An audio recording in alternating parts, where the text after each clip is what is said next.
अब आपकी लोकेशन होगी ट्रैक। सरकार ने लागू किए ये 5 सख्त नियम। लाइव सेल्फी भी जरूरी। क्या आप भी बिटकॉइन, इथेरियम या किसी अन्य क्रिप्टो करेंसी में निवेश करते हैं? अगर हाँ, तो ये खबर आपके लिए बहुत जरूरी है। भारत सरकार और वित्त मंत्रालय ने क्रिप्टो ट्रेडिंग को लेकर अब तक के सबसे सख्त नियम लागू कर दिए हैं। अब आप अपनी पहचान छुपाकर ट्रेडिंग नहीं कर पाएंगे। सरकार ने साफ कर दिया है कि अगर आपको भारत में क्रिप्टो खरीदना या बेचना है तो आपको अपनी लोकेशन भी बतानी होगी और अपनी लाइव तस्वीर भी देनी होगी। जी हाँ, अब सिर्फ आधार कार्ड या पैन कार्ड अपलोड करने से काम नहीं चलेगा। आयकर विभाग ने भी क्रिप्टो को लेकर निवेशकों को चेतावनी जारी की है। वो 5 नए नियम जो हर क्रिप्टो निवेशक को जानने चाहिए। दोस्तों, भारत में क्रिप्टो करेंसी का बाजार बहुत तेजी से फैला है, लेकिन इसके साथ ही धोखाधड़ी और गलत कामों में इसका इस्तेमाल भी अधिक हुआ है। इसी को रोकने के लिए फाइनेंशियल इंटेलिजेंस यूनिट यानी FIU ने नए निर्देश जारी किए हैं। इन नियमों का मकसद मनी लॉन्ड्रिंग और टेरर फाइनेंसिंग जैसी गतिविधियों पर लगाम लगाना है। सबसे पहला और सबसे अहम बदलाव है KYC यानी नो योर कस्टमर के नियमों में। अब तक आप किसी भी एक्सचेंज पर पुराने फोटो अपलोड करके काम चला लेते थे, लेकिन अब ऐसा नहीं होगा।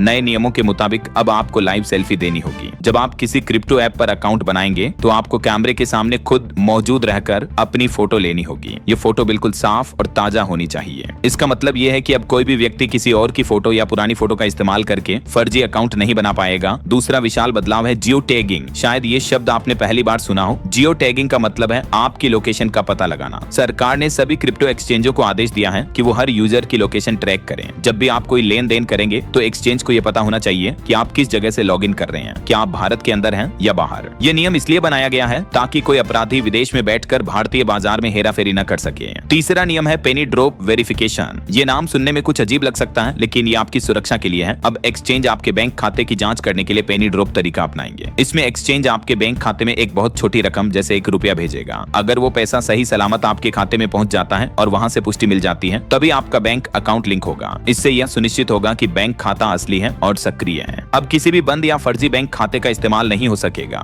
चौथा अपडेट टैक्स को लेकर है। आयकर विभाग ने क्रिप्टो लेन देन पर लाल संकेत दिया है। विभाग का मानना है कि कई लोग अभी भी अपनी क्रिप्टो कमाई को छुपा रहे हैं। आपको याद दिला दें कि भारत में क्रिप्टो से होने वाले मुनाफे पर 30% टैक्स लगता है। इसके अलावा हर लेन देन पर 1% TDS भी कटता है। अब विभाग ने साफ किया है कि वो हर ट्रांजैक्शन पर नजर रख रहा है। अगर आपने टैक्स चोरी की कोशिश की तो आपको नोटिस भेजा जा सकता है। इसलिए अपनी कमाई का सही हिसाब किताब रखें और समय पर टैक्स भरें। पांचवा और आखिरी नियम है एक्सचेंजों की जवाबदेही। अब सिर्फ यूजर ही नहीं बल्कि क्रिप्टो एक्सचेंज चलाने वाली कंपनियों को भी सख्त नियमों का पालन करना होगा। उन्हें हर संदिग्ध लेन देन की रिपोर्ट तुरंत सरकार को देनी होगी। अगर कोई यूजर अचानक बहुत अधिक रकम इधर उधर करता है तो उसकी जांच होगी। इन नियमों के आने के बाद अब भारत में क्रिप्टो ट्रेडिंग पूरी तरह से पारदर्शी हो जाएगी। तो दोस्तों, इसका आम निवेशक पर क्या असर होगा? सच तो ये है कि जो लोग ईमानदारी से निवेश कर रहे हैं उन्हें डरने की कोई जरूरत नहीं है। ये नियम आपकी सुरक्षा के लिए ही है। इससे आपका पैसा सुरक्षित रहेगा और फ्रॉड होने का खतरा कम हो जाएगा। लेकिन जो लोग अपनी पहचान छुपाना चाहते थे उनके लिए अब रास्ते बंद हो चुके हैं। अगर आप किसी एक्सचेंज पर रजिस्टर हैं तो हो सकता है कि आपसे दोबारा KYC करने को कहा जाए। इसलिए अपनी लाइव सेल्फी और डॉक्यूमेंट तैयार रखें। आपको सरकार का यह कदम कैसा लगा? क्या आपको लगता है कि लोकेशन ट्रैक करने से निजता का हनन होगा या यह सुरक्षा के लिए जरूरी है? अपने विचार हमें कमेंट बॉक्स में जरूर लिखें। अगर आप भी क्रिप्टो में निवेश करते हैं तो सावधान रहें और नियमों का पालन करें। ऐसे ही बिजनेस और टेक अपडेट्स के लिए बने रहिए